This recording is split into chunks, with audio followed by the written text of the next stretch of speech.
Chapter 1. At my husband's funeral, his children stood behind me like strangers, and 1 week later, they handed me papers giving me 30 days to leave the home I had lived in for 19 years. They thought they were inheriting a $1 million house and a thriving company. What they did not know was that 4 months before he died, my husband quietly moved over $5 million into a trust with a no-contest clause that could cost them everything if they tried to fight me. They rushed me while I was grieving. They miscalculated the debt, and they never imagined I would read every page. My name is Emily Harlan. I am 64 years old, and this is how my family tried to erase me from their inheritance and how the paperwork they ignored changed all of our lives. The church in Marietta felt smaller than I remembered, as if the walls had leaned inward overnight. I had sat in those pews beside my husband for 19 years, through Easter services and Christmas concerts, through ordinary Sundays when the air smelled like coffee and old hymnals. That morning in February of 2025, I stood alone at the front, hands folded around a program with his name printed in bold black letters. Thomas Avery died at 72 after 3 long years of heart failure, hospital corridors, and machines that hummed through the night. I am 64 years old. We were married in the summer of 2006. I counted the years in my head while the choir sang as if doing the math might steady me. 19 years. 19 birthdays, 19 anniversaries, 19 winters in the brick house on Willow Creek Drive. His children stood a few feet behind me. Nathan Avery is 41, tall and well-dressed in a charcoal suit that probably cost more than my first car. His sister, Caroline Avery Hayes, is 38, precise and composed in a navy coat, her hair pulled back so tightly it looked painful. They greeted guests with polite nods, accepting condolences like they were signing closing documents. They did not look at me much. I told myself not to take it personally. Grief shows itself in strange ways. But there was something in the air that felt colder than the February wind outside. When Thomas was first admitted to Piedmont, Atlanta 3 years ago, I slept in a vinyl chair beside his bed for 5 nights straight. When he came home with oxygen tanks and medication schedules, I learned the rhythm of his pills and the sound of his breathing in the dark. Nathan visited twice that first year. Caroline once, and she left early because she had a deposition the next morning. At the funeral, an aunt I barely knew squeezed my arm and said, "Blood is blood, sweetheart." I nodded because I did not trust myself to answer. The phrase echoed long after she moved on to the next handshake. I stood there as the casket was lowered and felt the weight of 19 years settle in my chest. I had loved Thomas in ways that did not show up in photographs, in grocery lists and insurance calls and quiet nights when he could not catch his breath. That kind of love leaves marks you cannot see. A week later, Nathan called and asked if we could meet to go over some practical matters. He said it in the tone of someone scheduling a conference call. Caroline had already spoken to the family attorney, he added. They wanted to handle things quickly, keep everything clean. We met at the office of Charles Brenner, the lawyer Thomas had used for business contracts years ago. The building was downtown, all glass and steel, the kind of place where voices drop automatically to a lower register. I sat at the long polished table with my hands folded in my lap. Nathan took the seat closest to Charles. Caroline opened a leather folder and arranged her papers in neat stacks. Charles cleared his throat and began reading from the document in front of him. The language was formal, distant. The primary residence in Marietta appraised at approximately $1,120,000 to be divided equally between Nathan Avery and Caroline Avery Hayes. The vacation cabin near Blue Ridge valued at roughly $870,000, also to them. Full ownership of Avery Commercial Holdings, including its remaining development projects, to them. My name appeared only once. A life insurance policy in the amount of $250,000 designated to me as beneficiary. The numbers hung in the room like heavy curtains. I stared at the table at the faint reflection of the overhead lights and tried to understand how a marriage could be reduced to a single paragraph. Caroline was the first to speak after Charles finished. "Probate will begin immediately," she said, folding her hands. "As you know, Georgia is an equitable distribution state. There are also outstanding medical bills, approximately $230,000. Since some of those expenses were incurred during the marriage, there may be shared responsibility." Her tone was measured professional. She might as well have been discussing a client. Nathan leaned back in his chair. "We are not trying to make this harder than it has to be. Dad would have wanted things handled efficiently. If you sign a waiver declining any claim beyond the policy, we can move forward with listing the house. We would give you 30 days to relocate. That should be more than enough time." 30 days. I heard the words, but they did not land right away. I had lived in that house for 19 years. I planted the magnolia tree in the front yard myself. I painted the kitchen cabinets the year Thomas decided he wanted something brighter. The thought of packing my life into boxes in 30 days felt like being erased. "The medical bills," I said quietly. "Are those not part of the estate?" Caroline glanced at Charles, then back at me. "Ultimately, yes, but there are complexities. We want to avoid unnecessary delays. If everything is straightforward, it benefits all of us." Straightforward. I thought about the nights in the hospital when Thomas gripped my hand and whispered that he was sorry for the trouble. I thought about the way Nathan checked his watch during his brief visits, about how Caroline once asked if there was a more convenient time for her to come because parking downtown was difficult. Nathan slid a document toward me. "This just confirms you will not contest the will. It protects everyone from drawn-out litigation. Protects everyone." My fingers rested on the edge of the paper. I did not pick up the pen. Instead, I looked up at Charles. "When was this executed?" He adjusted his glasses. "This particular will was signed in May of 2024. May. That was 8 months before Thomas passed. I remembered that month clearly. He had been home tired but lucid, watching baseball in the living room and arguing with commentators like he always had. Was he alone when he signed it?" Caroline answered before Charles could. "He was fully competent. I was present as a witness." Something in the way she said it made Nathan shift in his chair. Just slightly, not enough for anyone else to notice. But I noticed. I nodded slowly. "I see." I did not cry.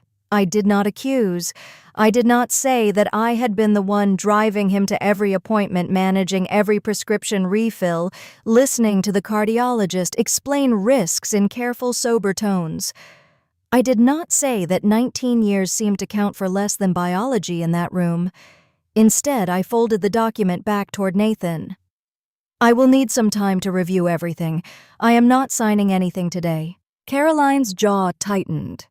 "We really should not drag this out." I met her eyes for the first time since we sat down. "I am not dragging anything out. I am reading what my husband signed."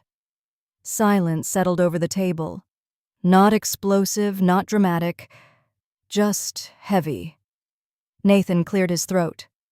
"Fine, but we would appreciate an answer soon." I stood smoothing my skirt as if this were just another appointment on a calendar. "Thank you for explaining." Outside, the air was cool and bright. I drove back to Willow Creek in a daze, the steering wheel steady under my hands.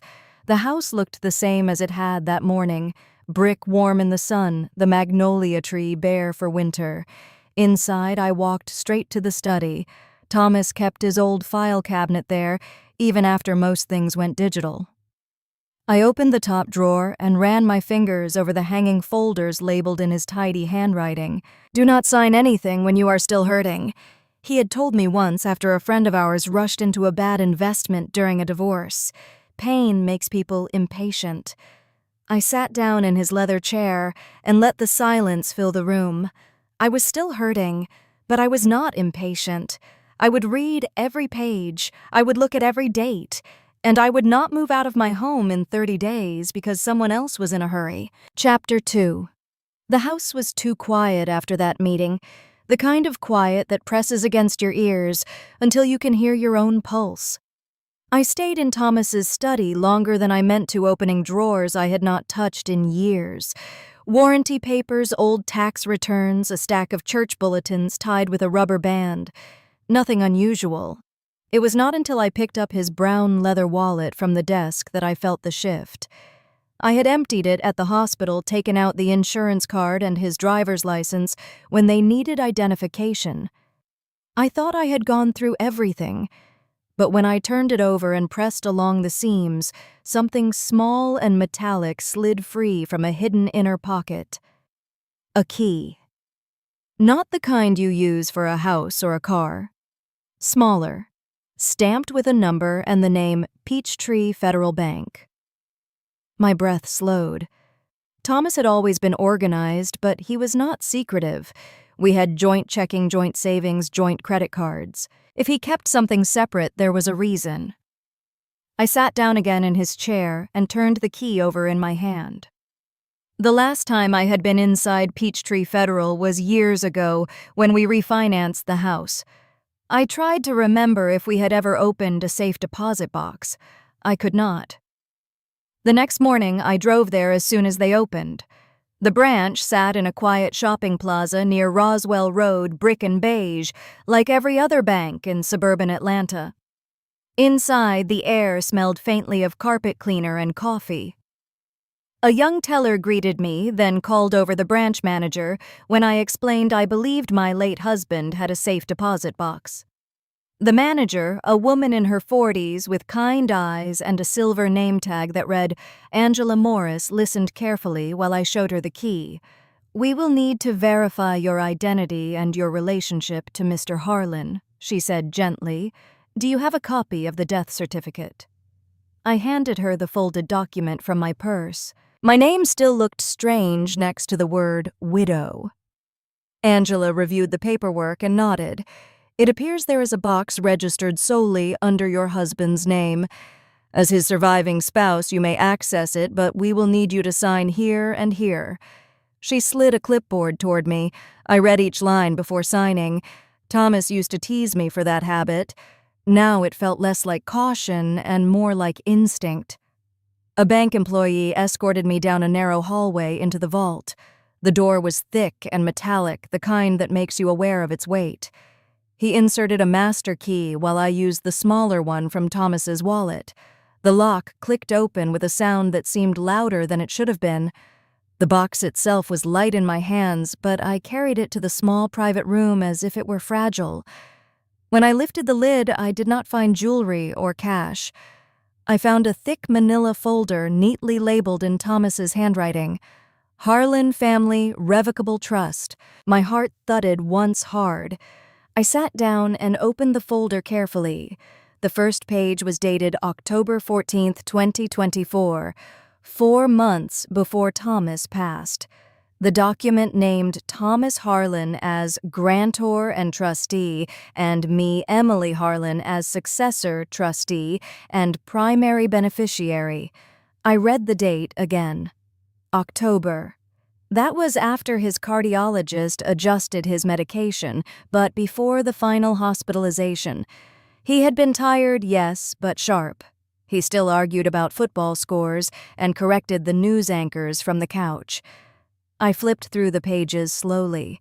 The trust included schedules of assets transferred into it over the previous year, brokerage accounts, certificates of deposit, a retirement portfolio that had been rolled over in early 2024.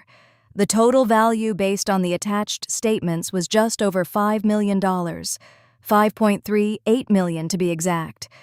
My fingers trembled slightly as I traced the numbers. These were liquid assets. Not the house, not the lake cabin, not the construction company, cash investments, retirement funds. There was also an affidavit from Dr. Leonard Patel Thomas's primary physician, dated the same day as the trust, attesting that Thomas was of sound mind and fully capable of making financial decisions. I let out a breath I had not realized I was holding. He had not been confused. He had not been pressured. He had planned. Near the end of the document, a paragraph caught my attention.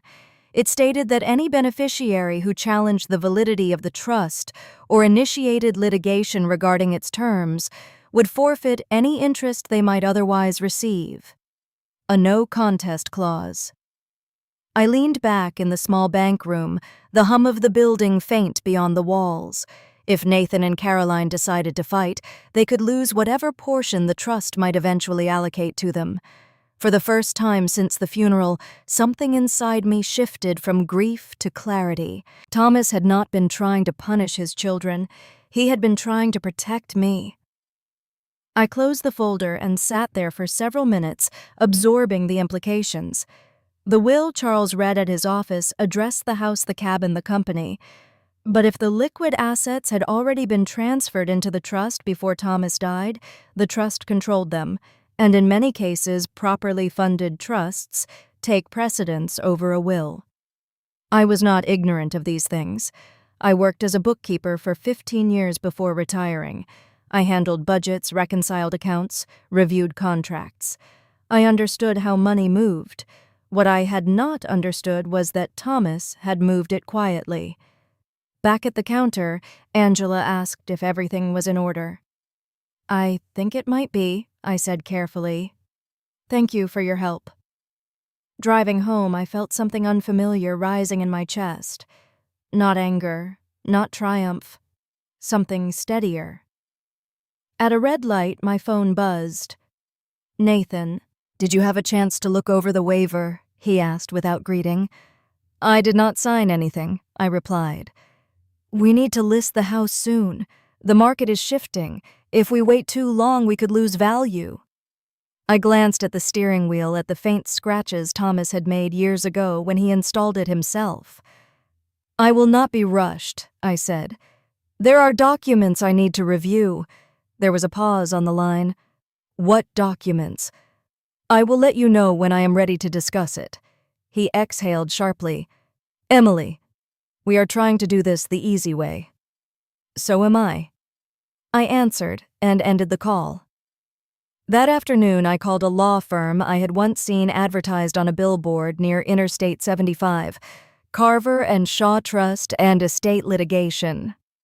A receptionist with a brisk voice scheduled me for the following morning. Diane Carver was in her early 50s with sharp features and a calm, assessing gaze. Her office overlooked downtown Atlanta, the skyline framed by tall windows. I placed the trust documents on her desk. "My husband passed in February," I began. "His will was read last week. It leaves the real property and the company to his children. But this was in a safe deposit box I did not know about." She read in silence for several minutes, occasionally nodding. When she reached the affidavit from Dr. Patel, she paused slightly, then continued. "Did anyone else know about this?" she asked. "Not that I am aware of." She closed the folder gently. "If these assets were properly transferred into the trust before his death, then the trust governs them, not the will. That changes the landscape considerably." I felt my spine straighten in the chair. "And the clause about contesting it. It is enforceable in Georgia provided the trust is valid," she said. "Anyone who challenges it and loses could forfeit their share." I studied her face for any sign of doubt. "If this trust holds up," she added, "everything changes." I nodded slowly. For the first time since I stood alone at the front of that church, I did not feel like the smallest person in the room. Chapter 3. Power has a different weight than grief. It does not press down on your shoulders. It steadies your spine. The morning after I met with Diane, I returned to her office with every document I could find. Mortgage statements, property tax bills, business loan summaries, Thomas kept in neat folders. If the trust changed the landscape, I needed to understand the terrain. Diane spread the papers across her conference table. Sunlight filtered through the tall windows behind her, catching the edges of bank statements like small blades of glass. "Let's start with the real estate," she said. "You mentioned the primary residence and the lake cabin were left to the children under the will." "Yes," I replied. "The house in Marietta and the cabin near Lake Lanier." She flipped through a recent mortgage statement. Her brow furrowed. The house was refinanced in March of 2023. I remember, I said. Interest rates were climbing. Thomas said it was a strategic move for the company. Diane tapped the page lightly. The outstanding balance is $1,460,000. I stared at the number. The house appraised last year at around $1.1 million, she continued. If they try to sell quickly, especially in a cooling market, they could end up underwater. Underwater. The word felt strangely appropriate. She moved to the next file. The cabin carries an $880,000 note. Same refinance window. And the company? I asked. She opened the folder labeled Harlan Development Group. There is a commercial loan for $990,000. Variable rate? It was adjusted twice in the last 18 months. I felt my stomach tighten. Nathan had spoken at the reading as if he were inheriting an empire. He had once bragged about his own house in Buckhead, about the marble floors and the backyard pool that overlooked a golf course. Now the numbers painted a different picture. If they accept the real property as outlined in the will, Diane said carefully, they also accept the liabilities tied to those assets. The trust holds the liquid funds. The will addresses the hard assets. I let that settle. They thought they were taking the crown jewels, I murmured. Diane gave a faint smile. They may have taken the crown and left the jewels. Later that week, she introduced me to a financial investigator she trusted, a former forensic accountant named Marcus Reed. He was in his late 50s with salt and pepper hair and a manner that was both polite and precise. I am not looking to ruin anyone, I told him during our first meeting. I just need to know the truth. Truth has a way of ruining people on its own, he said gently. Let me see what the numbers say. Over the next several days, Marcus requested public records, pulled credit filings, and reviewed business disclosures connected to Harlan Development Group. He called me 3 evenings later. I think you should come by my office, he said. His office was modest, tucked above a coffee shop in Midtown. He handed me a thin stack of papers. Your stepson, Andrew Harlan, he began, made significant investments in cryptocurrency between 2022 and 2023. How significant? I asked. Roughly $320,000. Most of it appears to be gone. I closed my eyes briefly. Marcus continued. In early 2024, he took out a $150,000 short-term loan from a private lender, high interest, secured by a personal guarantee. And my stepdaughter, Claire Coe, signed the loan. The room felt smaller. He also leveraged part of his equity in the Buckhead property, Marcus added. That house you mentioned, the one he likes to talk about. I remembered a dinner 2 years ago when Andrew had described the wine cellar and the imported tile. He had laughed when Thomas suggested he diversify instead of chasing trends. He said crypto was the future, I said quietly. Marcus nodded. The future can be expensive. A cold understanding settled in my chest. Their urgency at the lawyer's office, the 30-day deadline, the insistence on efficiency. They did not just want control, they needed liquidity. There is something else, Marcus said, sliding a printed email across the desk. It was dated November 18, 2024, sent from Andrew to Claire. The message was short. We need to handle this before things get complicated. Dad is not getting stronger, Claire had replied within minutes. I know. We should talk to him about finalizing everything while he is still clear. I read the exchange twice. It did not explicitly say anything illegal. It did not mention pressure or manipulation, but the timing gnawed at me. In November, Thomas had been in the cardiac intensive care unit for 3 days. I had slept in a chair beside him, waking every hour to check the monitors. Andrew had visited once, stayed for 20 minutes, and left to take a call in the hallway. They could argue they were simply discussing estate planning, Marcus said carefully. I know, I answered, but they were discussing timing.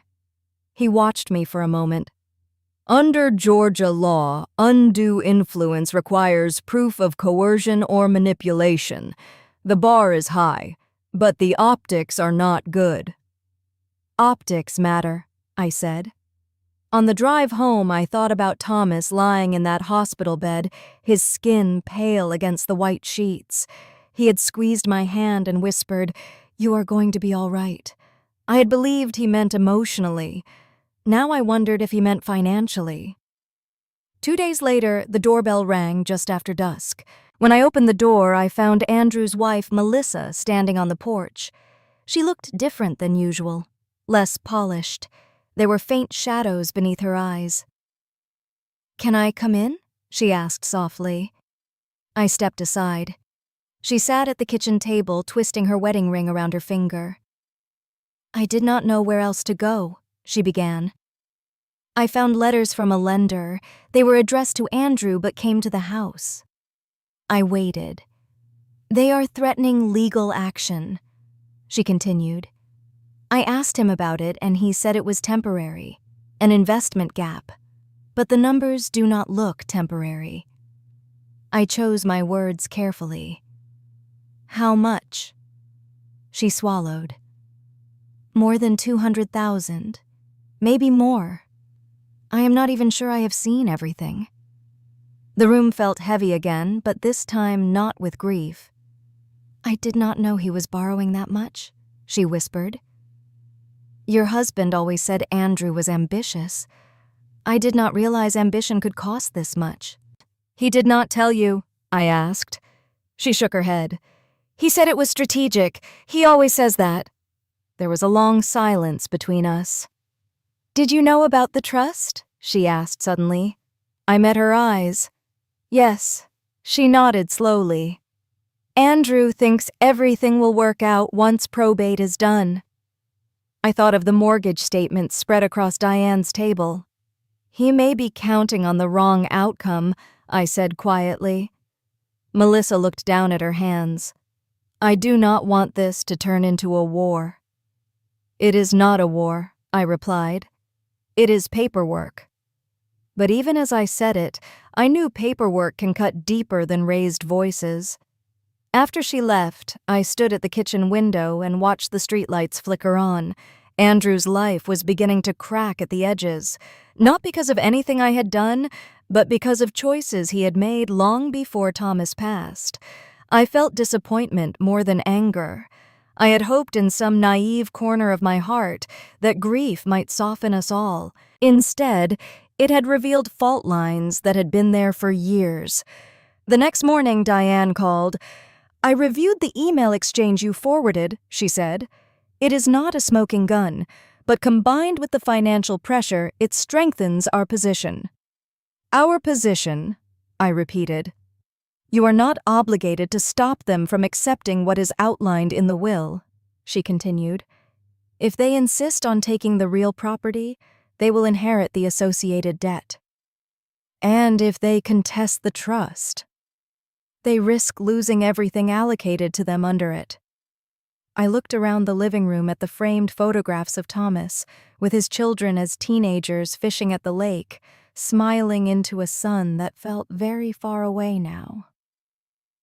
"I am not going to block them," I said slowly. "I am not going to argue them out of what they think they deserve." Diane was quiet for a moment. "That is a strategic decision." "It is a truthful one," I answered. "They want their father's assets. I will not stand in their way."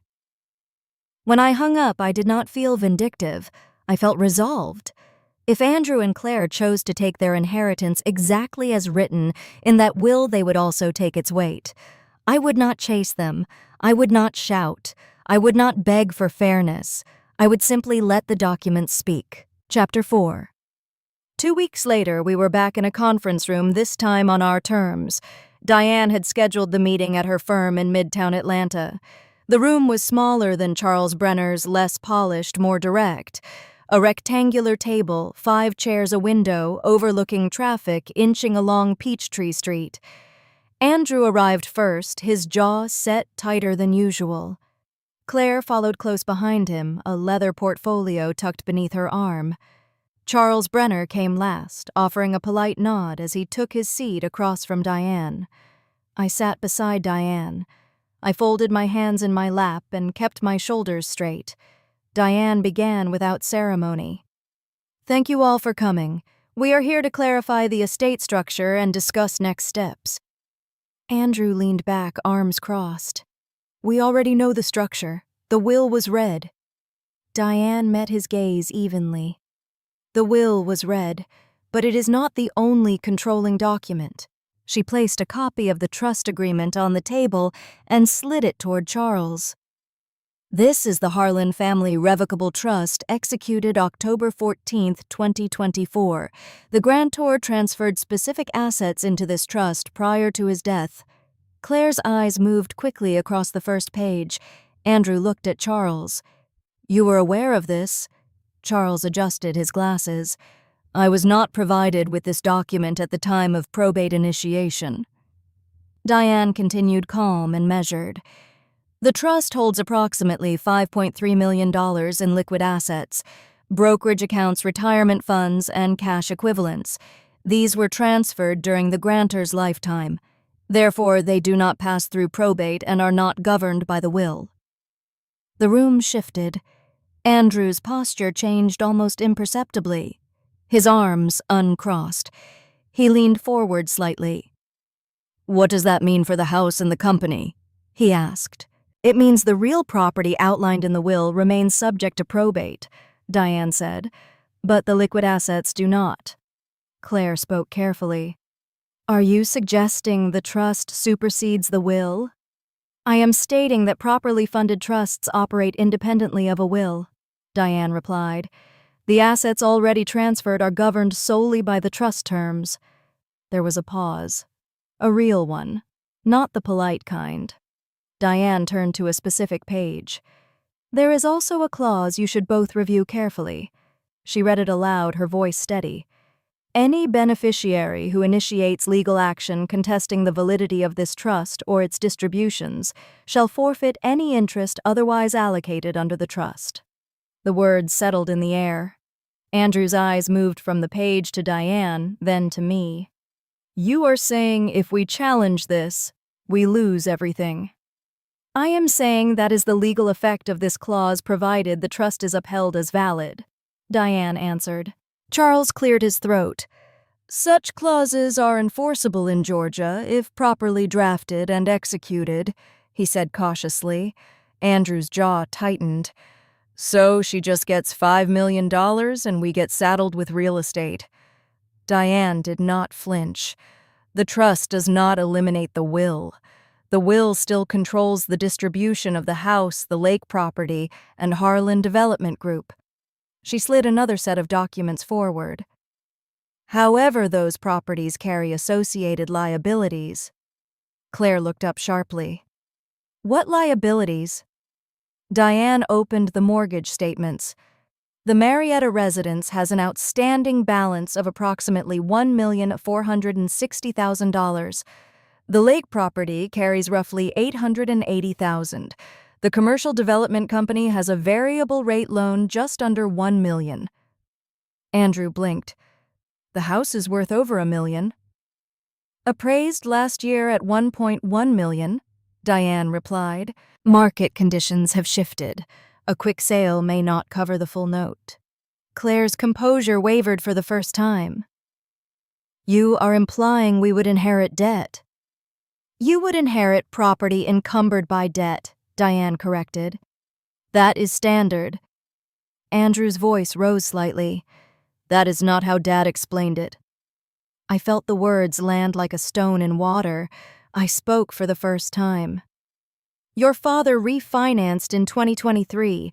He discussed it with me." Andrew looked at me as if seeing me for the first time that morning. "You knew about this." "I knew he refinanced," I said. "I did not know every detail until recently." Claire turned to Charles. "If we accept the real property under the will, we are responsible for the attached obligations." Charles nodded reluctantly. "Yes, assets and liabilities travel together." Silence again. I watched Andrew's expression carefully. The confidence from the first meeting was gone. In its place was calculation. Diane continued her tone, never shifting into accusation. "There is another matter. An email exchange dated November 18th, 2024. She placed a printed copy on the table. Claire stiffened. Andrew did not move. "It references the need to finalize matters while Mr. Harlan was still clear," Diane said evenly. "In isolation, it is not proof of wrongdoing. However, if litigation were initiated, opposing counsel might examine whether any undue influence was present during that period." Andrew's eyes flashed. "That email was taken out of context." "I am not asserting misconduct," Diane replied. "I am outlining potential areas of scrutiny." Claire's voice was quiet now. "Are you threatening us with elder exploitation allegations?" "No," Diane said calmly. "I am explaining risk." The word hung between us. Risk. I felt a memory surface unbidden.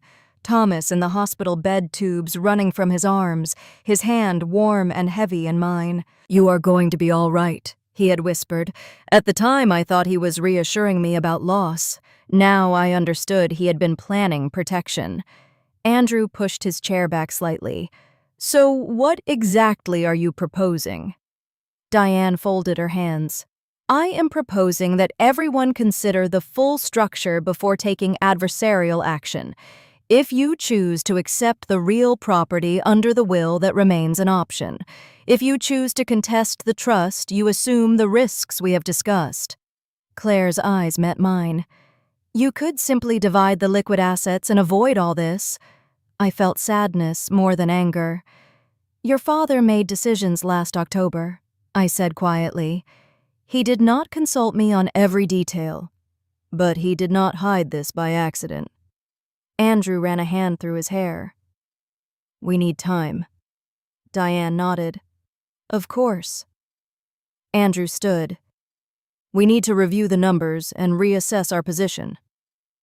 Claire gathered her papers more slowly this time. The certainty she wore like armor at the first meeting had thinned. Before they left, Andrew looked at me again. "Did you know he was doing this?" "I knew he was worried," I answered. "That is not the same thing." He held my gaze for a moment, then looked away. When the door closed behind them, the room felt lighter. Diane leaned back in her chair. "They will not rush you now." I exhaled slowly. "I did not want to fight them." "You did not," she said. "You presented facts." I looked down at the copy of the trust on the table. Thomas had not written it in anger. He had written it in foresight. There was no malice in those pages, only structure. Later that afternoon, Charles called Diane to confirm Andrew and Claire would like to explore a negotiated settlement rather than initiate litigation. Diane relayed the message to me with a small nod. "They are open to discussion." I sat in my living room that evening, the house still mine for the moment, sunlight fading through the windows. I did not feel victorious. I felt steady. The documents had spoken. And for the first time since Thomas's funeral, his children were listening. Chapter 5. The next month was quieter than I expected. No angry emails, no surprise visits, no dramatic confrontations at my front door. Just paperwork moving through hands that suddenly understood they could not bully me into signing away my life. In July, Diane called and asked me to come into her office again. I could hear it in her voice before she said anything else. "They want to settle," she told me. I sat at my kitchen table with a cup of coffee gone cold. Outside, the magnolia leaves barely moved in the heat. "Settle how?"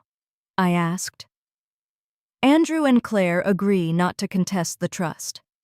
In exchange, you agree to a fixed distribution from the trust, a smaller amount than what they expected, but enough to let them walk away without litigation." I stared at the grain of the wood beneath my fingertips.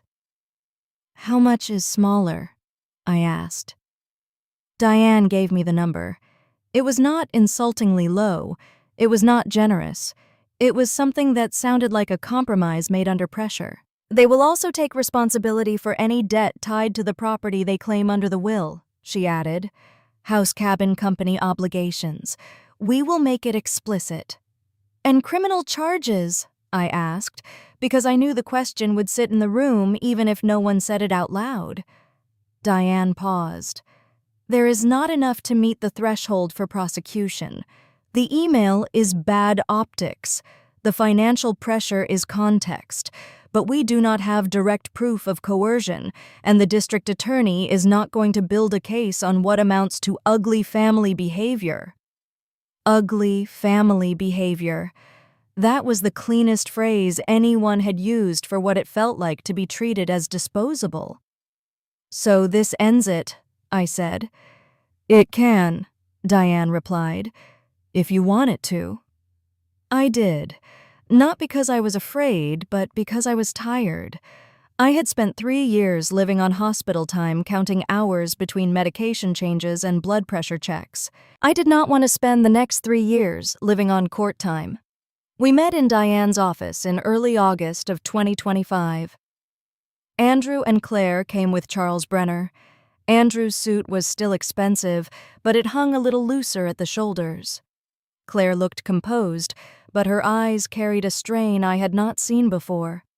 Diane laid out the settlement agreement. She did not raise her voice. She did not threaten. She simply read. When she finished, she slid the pages toward Andrew. "This confirms you will not contest the trust, and you will not pursue claims against Emily Harlan beyond what is stipulated here," she said. "It also confirms you accept the assets under the will with all encumbrances attached." Andrew scanned the document, lips pressed together. Claire leaned in to read over his shoulder. For a moment, they looked less like a team and more like two people realizing the ground was not as solid as they had assumed. Andrew looked up at me. "So you really knew nothing about this," he said, quieter than before. I held his gaze. "I knew your father was careful," I said. "I did not know the details until after he was gone." Claire's voice softened just slightly. "He should have told us," she said. "Maybe he tried," I replied. "Maybe he was waiting for the right time. Or maybe he knew the right time would never come." No one answered that. Andrew took the pen. His hand hesitated for a fraction of a second, then he signed. Claire signed next. Charles signed as witness. Diane added her signature, precise and unhurried. When it was done, Andrew exhaled like he had been holding his breath since the funeral. "It's over," he said. "It is finished on paper," Diane corrected gently. "What you do with that is up to you." Andrew stood first. He looked at me again like he wanted to say something that would make the last 6 months make sense, but he only nodded and walked out. Claire lingered for a heartbeat longer. "I did not think it would come to this," she said quietly. "It came because you rushed," I answered. She swallowed, then left. I walked out into the late summer heat with the signed agreement in my purse. The city sounded the same as always. Horns, footsteps, a siren in the distance. But inside me, something unclenched. Over the next few months, I did what Thomas had always done when things got complicated. I made a plan. I met with a financial advisor Diane recommended, not because I needed permission, but because I wanted a clean structure. We reviewed the trust, the accounts, the tax implications, the best way to handle distributions, and protect what remained. I sold the cabin near Lake Lanier, not in a rush, not under anyone else's deadline, but on my timeline. I paid off what needed to be paid off. I set aside enough to live without fear. It was not about winning, it was about breathing. In early 2026, I heard the rest of the story, the way you always hear these things in a town that pretends it does not gossip. Andrew listed his Buckhead house. It had been his favorite proof that he had made it. Marble countertops, a backyard that looked like a resort. He sold it quietly without the social media posts he used to love. I learned later that the private lender had threatened to sue. The crypto losses were not temporary. They were a sinkhole. A month after the sale, Melissa filed for divorce. She called me once, late in the evening, her voice tired.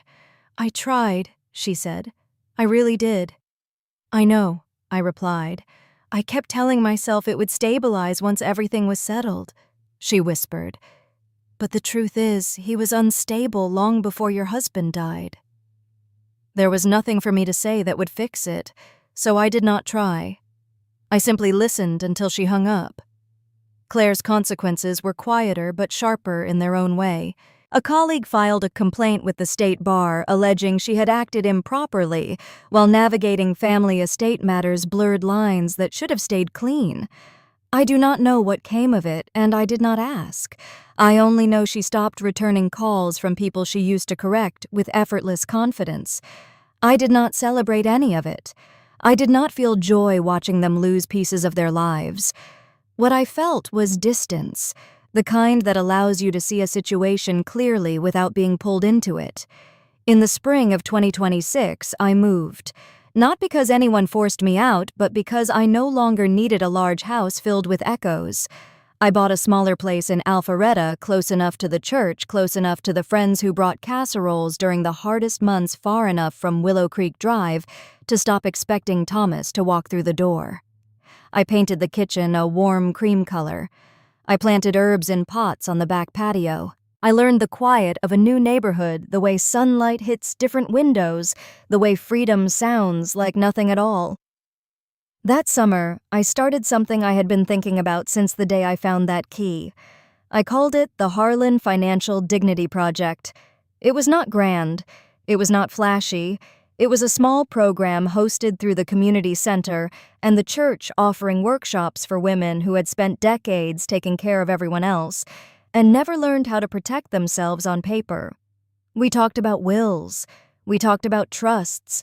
We talked about how grief makes people vulnerable and how the people who rush you during grief are rarely doing it for your benefit. The first session, a woman in her late 60s raised her hand and said she had been married for 30 years and still did not know whose name was on the deed.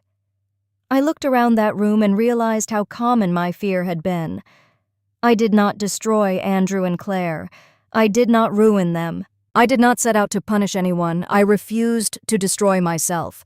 That is what I want you to take from this. Not the numbers, not the legal language, not even the family drama. The moment you are at your weakest is the moment someone will ask you to sign something. And if you do not know what you are signing, you are handing them your future. If you were in my place, would you have signed while you were still hurting?